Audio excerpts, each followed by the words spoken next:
Hey guys, welcome back to another episode of Steeply, the internet's tea review show. Today I have a herbal tea for you. It's a Rooibos from David's Tea.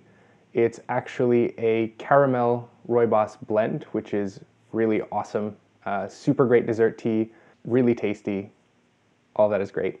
I'll give you a little bit of history on David's Tea before we get into it. David's Tea was actually founded in Toronto. They've quickly become one of the largest tea resellers in North America, with stores popping up all over the place. We have probably about 5 of them in Montreal alone, which is awesome because they do have a really great selection. They have really high quality teas. They don't cheat you on that. You'll be able to find this exact tea, which is the Creme Caramel Rooibos, in the link in the description just underneath the video. So if you want to go there, take a look, maybe order some for yourself, that would be awesome. So I guess let's get to it.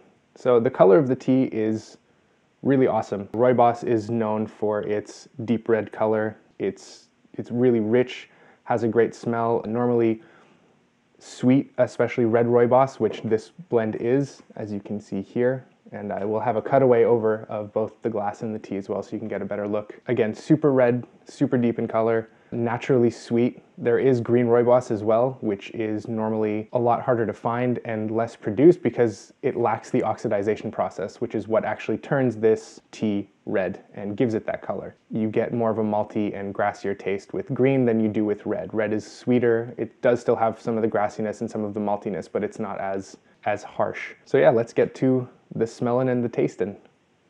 So on the nose, you definitely get the caramel. And one thing that I do actually like about, especially David's Tea's blends, is they really do not skimp. When you open up your little packet, there's bits of caramel in it. So you are infusing not only the leaves, but caramel as well. So you definitely get that on the nose. It has sort of a herbal, grassy tone to it with some of the caramel as well coming through. Neither one overpowering the other. It's a very balanced mix. Really great to the nose, especially if you're eating a pastry or something along those lines. I feel that the two would complement themselves incredibly well. Taste-wise, on the front palate, you get a lot of the grassiness does come through. This is where it shines. This is where it sort of breaks the walls. You get the herbal tea taste. You know, it's very grassy and earthy and not in a way that's overpowering, not in a way that'll turn you off. It's still subtle enough, it's just predominant. Then immediately in the mid palate, once you start washing it down, is when the caramel really shines. It takes over the grassiness, it grabs it by the head, throws it away, and just wants to let you know that it's here. Again, super sweet, really rich taste. It's really good. It's a really good blend. And then on the back palate, the aftertaste is very subtle. It's a slow burn. You still get the caramel mixed in with the herbalness. It's a great combination that sort of has the sweet and sour, sort of, you know, malty and sweet, not very chalky. Because of the low tannin levels in this tea, not bitter at all, just a little sour, which is really a really nice combination when you're having that sweet and sour kind of mix. If you're into that, this would be a really great place to start.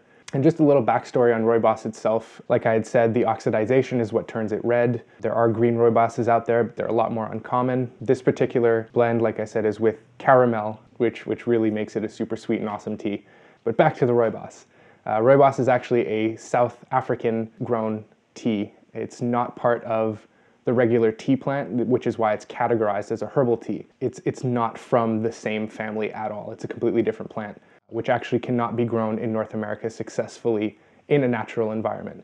So if you get a tea, a Rooibos specifically, that said it's manufactured in the USA, I'd be a little wary. Look for stuff that advertises the fact that it's coming from South Africa. Things along those lines, you'll be sure to get a much more real and natural and genuine taste to it. So keep your eye out for that. Now, Rooibos is actually red bush. That's the direct translation into Afrikaans. Rooi meaning red, bos meaning bush. Super great, like I said, low in tannins, so you don't get that sort of weird sediment in your glass. It's not overly bitter. It's still sweet. It has a great flavor profile. It's awesome, which comes with Rooibos naturally, and no caffeine. So this is actually great, especially if you want to drink something before you go to bed and not feel super hyped up. It's a great relaxant. Rooibos is actually known for helping people with insomnia. If you have trouble falling asleep at night and you want something calming and relaxing, definitely pick yourself up some Rooibos. Whether it's this one or a different blend, I'll be be sure to review more later in this series of videos that are coming. But it's super great tasting. It's really awesome. Like I said, there's going to be a link in the description to this specific brand. Be sure to browse around DAVIDsTEA's website. If there's anything on there that you want me to review, or any other tea that you want me to review for that matter, feel free to leave a comment in the description or hit me up on Twitter. I'm at Alex Kaza. You can follow me on there to see when new videos are going up and whatever it may be. Also, feel free to hit the subscribe button so that you know you won't miss a new video. So yeah, that's pretty much it. Thanks for watching this episode of Steeply. Feel free to share the video with your friends, help get the word out about these awesome teas, and see you guys next Friday.